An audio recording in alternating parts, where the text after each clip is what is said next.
Hi, I'm Rebecca Ryan. I'm a shamanic witch in Melbourne, Victoria. I'd like to speak with you more about what it is to be creative, particularly magically creative.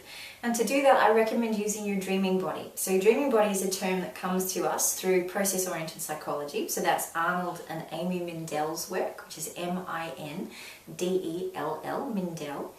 Your dreaming body is your most creative self. It's also the self that you use to connect with things which are outside of your normal kind of more like basic mundane functioning. Your dreaming body is where your magical power is most easily accessed. So your magical power is in fact in you and around you. Your dreaming body can be like a funnel or like a bridge into it. Your dreaming body, the term includes this body active whilst you're asleep. But your dreaming body doesn't just work whilst you're asleep. We're going to talk about how to set yourself up for psychic dreaming, so using your dreaming body just while you're asleep, but yeah, you can use it anytime you want. They say that if you put lemons under your bed or around your bed when you fall asleep, you can smell them still in your dreams. I'd like to recommend that you do exactly that. So you start to put things around you which, as you fall asleep, your intention is that they populate your dreams. So this is an attention and a focus thing which again needs to be trained.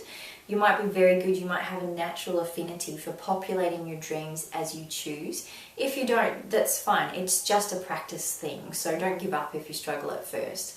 What you want to do is to be able to populate your dream with situations or systems which help you process, so help you find answers like dreams do, help you process what's happening or help you discover things which you'd like to bring into your life.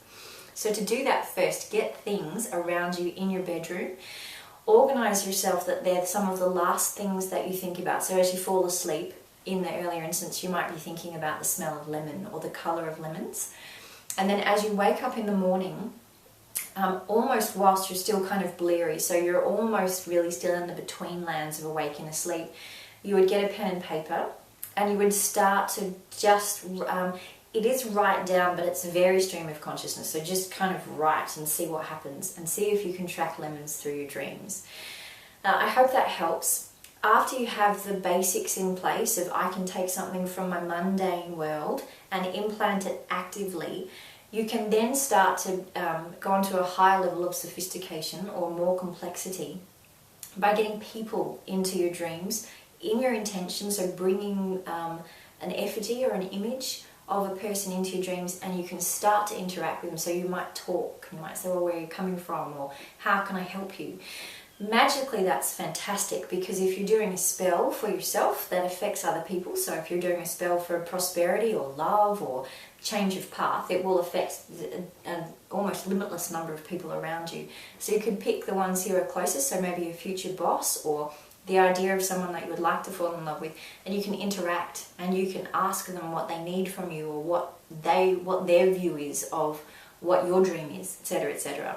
So it gives you a magical opportunity to test and to change theories before you start to go into action. Then when you are in action on something, you can double check. So I highly recommend developing the skill. It's not a knack, it's just the building of this kind of focus and attention. For some of us it's supernatural. It's easy and it's an easy thing to pick up. For others of us it won't be. So you might like to start with things that smell, so maybe perfume or a scented candle if it's safe burning beside your bed, or lemons, things which are particularly vibrant, and see if it's easier for you to bring them in. If you forget your dreams, then as you wake up, it's straight to pen and paper and write just whatever garbled stuff comes out, because that stream of consciousness will start to give you keys which you might lose, or you might lose contact with as you wake up further. So they recommend 3 pages of just stream of consciousness stuff. Don't worry about finishing sentences, don't worry about what it says, you just write. And they say by about page 2 or 2.5, you're starting to give yourself the richness of the information you got from your dreams. Enjoy, happy dreaming.